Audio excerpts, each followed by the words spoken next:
तो स्वागत है आप सभी का आज के एक नई वीडियो में। आज का वीडियो कल से भी ज्यादा दमदार और मजेदार होने वाला है। अगर आप मेरे चैनल पर पहली बार आए हैं तो अभी मेरे चैनल को सब्सक्राइब कर लीजिए, क्योंकि यहाँ मिलती है कार्टून कहानियाँ जो सिर्फ हंसाती नहीं कुछ सिखा कर भी जाती हैं। और यकीन मानिए आज की यह कहानी आपको अंत तक बांधे रखने वाली है। तो बिना टाइम वेस्ट किए चलिए वीडियो को शुरू करते हैं। छपैया नाम के छोटे से गांव में जहां सुबह की पहली किरण के साथ मंदिरों की घंटियां गूंजती थीं और हर घर से भगवान का नाम सुनाई देता था, वहीं एक पवित्र और धर्मपरायण ब्राह्मण परिवार में एक दिव्य बालक का जन्म हुआ। पिता धर्मदेव और माता भक्ति देवी ने जब उस नवजात को पहली बार देखा तो उसके चेहरे पर ऐसा तेज था मानो कोई साधारण बालक नहीं बल्कि स्वयं ईश्वर का अंश धरती पर आया हो।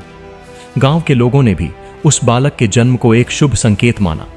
उस बालक का नाम रखा गया घनश्याम। जन्म से ही घनश्याम का स्वभाव बाकी बच्चों से बिल्कुल अलग था।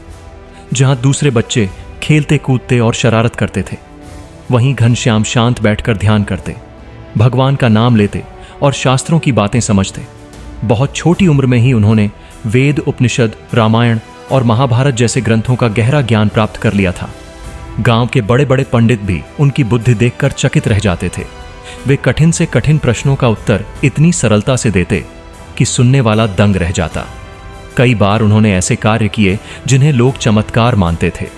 वे दुखी लोगों को सांत्वना देते, झगड़ों को शांत कराते और हर किसी को सच्चाई का मार्ग दिखाते। उनकी आंखों में करुणा और चेहरे पर एक अनोखी शांति दिखाई देती थी। लोग उनके पास आकर अपने दुख बताते और उनके शब्दों में उन्हें सुकून मिल जाता। लेकिन जीवन ने उन्हें बहुत जल्दी परखा। जब उनके माता पिता का देहांत हो गया तो एक छोटे से बालक के लिए यह दुख असहनीय था। घर सूना हो गया, हर कोना उन्हें उनकी याद दिलाता। रातें लंबी और खामोश हो गईं, लेकिन घनश्याम ने इस दुख को अपनी कमजोरी नहीं बनने दिया। उन्होंने अपने अंदर एक अटूट संकल्प जगाया कि वे इस संसार के मोह माया को त्याग कर परम सत्य की खोज करेंगे। केवल 11 वर्ष की आयु में एक रात वे चुपचाप घर से निकल पड़े। न कोई धन, न कोई साथी, सिर्फ एक लाठी और कमंडल और आंखों में भगवान को पाने की तीव्र इच्छा। अब घनश्याम बन गए नीलकांत वारनी।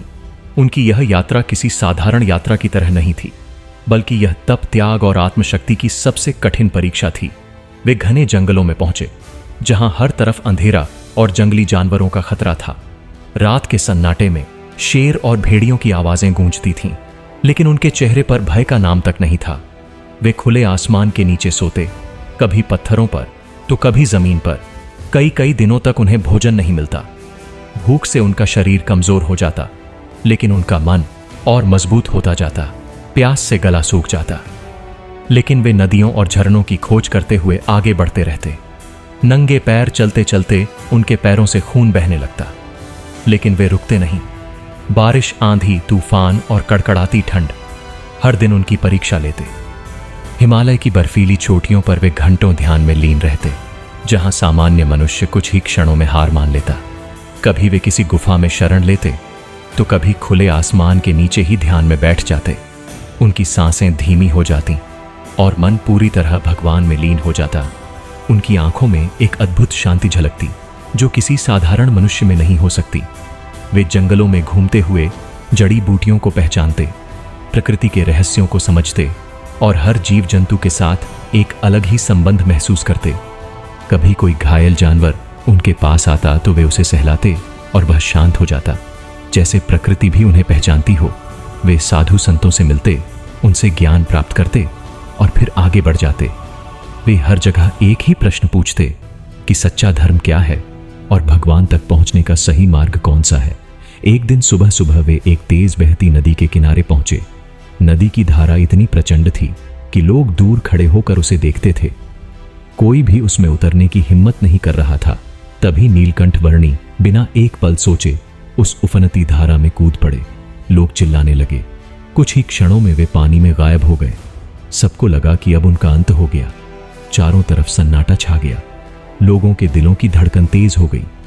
कुछ लोग भगवान से प्रार्थना करने लगे, लेकिन कुछ ही देर बाद वही बालक उसी तेज धारा से बाहर निकल आया, शांत, निर्भय और मुस्कुराता हुआ, जैसे उसे किसी भी खतरे का डर ही नहीं हो। यह देखकर लोग स्तब्ध रह गए और समझ गए कि यह कोई साधारण बालक नहीं है। आगे बढ़ते हुए एक दिन वे एक ऐसे जंगल में पहुंचे जहां एक जहरीला पेड़ था। जिसके फूल और फल अत्यंत विषैले माने जाते थे। कोई भी उसके पास जाने की हिम्मत नहीं करता था। लेकिन नीलकंठ वर्णी उसी पेड़ के नीचे बैठ गए और उसके फूल तोड़कर खाने लगे। तभी कुछ साधु संत वहां आए और उन्हें देखकर हंसने लगे। उन्होंने उनका मजाक उड़ाया और खुद भी वहीं फूल खाने लगे। नीलकंठ वर्णी ने उन्हें रोकते हुए कहा कि यह तुम्हारे लिए विष है, मत खाओ।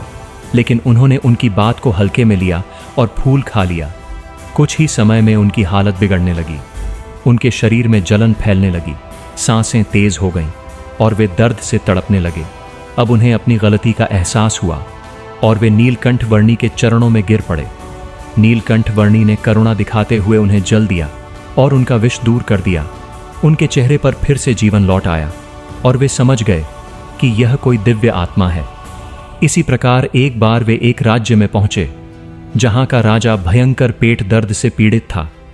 राज्य के सभी वैद्य असफल हो चुके थे। महल में रोना धोना मचा हुआ था। नीलकंठ वर्णी को बुलाया गया। उन्होंने शांत मन से जल लिया, मंत्रों से उसे पवित्र किया और राजा को पिलाया। कुछ ही क्षणों में राजा का दर्द समाप्त हो गया। राजा के चेहरे पर राहत और खुशी झलकने लगी। राजा भावुक होकर उनके चरणों में गिर पड़ा और उन्हें धन दौलत देने की कोशिश की, लेकिन उन्होंने सब ठुकरा दिया और आगे बढ़ गए। अपनी यात्रा के दौरान उन्होंने अनेक लोगों की सहायता की, भटके हुए लोगों को सही मार्ग दिखाया, डरे हुए लोगों को साहस दिया और पापियों का हृदय परिवर्तन किया। कई बार उन्होंने ऐसे लोगों को भी सुधारा जो चोरी, झूठ और हिंसा में लगे हुए थे। उन्होंने उन्हें सच्चाई और ईमानदारी का मार्ग दिखाया। उनकी वाणी सुनकर कठोर से कठोर व्यक्ति का हृदय भी पिघल जाता। उन्होंने लोगों को यह भी समझाया कि मनुष्य का सबसे बड़ा शत्रु उसका अपना मन होता है। अगर मन को जीत लिया जाए तो संसार की हर कठिनाई छोटी लगने लगती है। उन्होंने यह भी बताया कि सेवा ही सबसे बड़ा धर्म है और जो दूसरों की मदद करता है वही सच्चा इंसान कहलाता है। उन्होंने लोगों को सिखाया कि भगवान को पाने के लिए बाहरी दिखावे की नहीं बल्कि सच्चे मन की जरूरत होती है। उनकी यह कठिन यात्रा लगभग 7 वर्षों तक चली। हर दिन एक नई परीक्षा, लेकिन उनका विश्वास अडिग रहा। उन्होंने पूरे भारत में भ्रमण किया। दक्षिण के मंदिरों से लेकर उत्तर के हिमालय तक हर स्थान पर उन्होंने साधना की। उन्होंने लोगों से एक ही प्रश्न पूछा कि सच्चा धर्म क्या है और भगवान तक पहुंचने का सही मार्ग कौन सा है। आखिरकार उनकी खोज पूरी हुई और उन्हें उनके सच्चे गुरु रमानंद स्वामी मिले। गुरु से दीक्षा लेने के बाद वे आगे चलकर भगवान स्वामीनारायण के नाम से प्रसिद्ध हुए। अब उनका उद्देश्य केवल अपनी साधना नहीं बल्कि पूरे समाज को बदलना था। उन्होंने अंधविश्वास, हिंसा, नशा और अन्याय के खिलाफ आवाज उठाई। उन्होंने लोगों को सिखाया कि सच्चा धर्म केवल पूजा पाठ में नहीं बल्कि सत्य, अहिंसा, सेवा और भक्ति में है। उन्होंने लोगों को यह भी समझाया कि जीवन का असली सुख बाहरी चीजों में नहीं बल्कि भीतर की शांति में है। उन्होंने महिलाओं के सम्मान और समानता की बात की। उन्होंने कहा कि क्रोध, लोभ, मोह और अहंकार ही मनुष्य के सबसे बड़े शत्रु हैं। अगर इन पर नियंत्रण पा लिया जाए तो जीवन सफल हो सकता है। उन्होंने योग, ध्यान और भक्ति का मार्ग बताया जिससे मन को शांति मिलती है। उनकी वाणी में इतनी शक्ति थी कि सुनने वाले का जीवन बदल जाता था। धीरे धीरे उनके अनुयायी लाखों में हो गए और एक बड़ा आध्यात्मिक आंदोलन खड़ा हो गया। उन्होंने मंदिरों का निर्माण कराया और समाज को नई दिशा दी। उन्होंने समाज में नैतिकता और अनुशासन स्थापित किया, लोगों को संयमित जीवन जीने की प्रेरणा दी। उन्होंने यह सिखाया कि सच्ची भक्ति वही है जिसमें अहंकार न हो और सेवा का भाव हो। हालांकि उनके मार्ग में कई बाधाएं आईं, लोगों ने विरोध किया, लेकिन वे कभी नहीं डिगे। उन्होंने हर कठिनाई का सामना धैर्य और साहस से किया। उन्होंने अपने अनुयायियों को एकजुट किया और उन्हें एक ऐसी राह दिखाई जो केवल धर्म ही नहीं बल्कि एक बेहतर जीवन की ओर ले जाती थी। उन्होंने लोगों के अंदर आत्मविश्वास जगाया और उन्हें यह विश्वास दिलाया कि भगवान हर किसी के अंदर बसते हैं। उन्होंने यह भी समझाया कि अगर इंसान अपने विचारों को शुद्ध कर ले तो उसका जीवन अपने आप बदल जाता है। अंत में जब उनका समय आया तो उन्होंने अपने अनुयायियों को अंतिम उपदेश दिया और योग की अवस्था में अपने शरीर का त्याग कर दिया।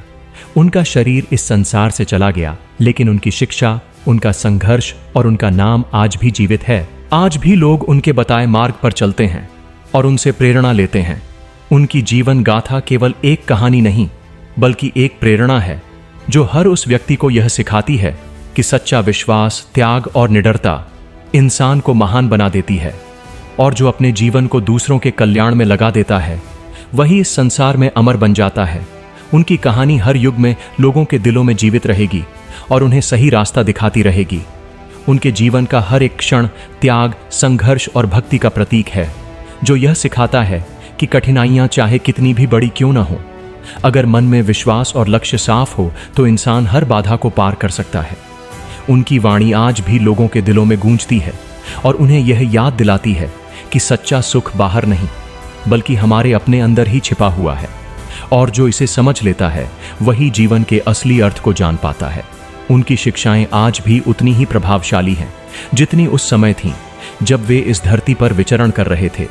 उनका जीवन यह बताता है कि सच्ची महानता बाहरी शक्ति में नहीं बल्कि भीतर की पवित्रता, दया और निस्वार्थ सेवा में होती है, और यही वह संदेश है जो उन्हें युगों युगों तक अमर बनाता है।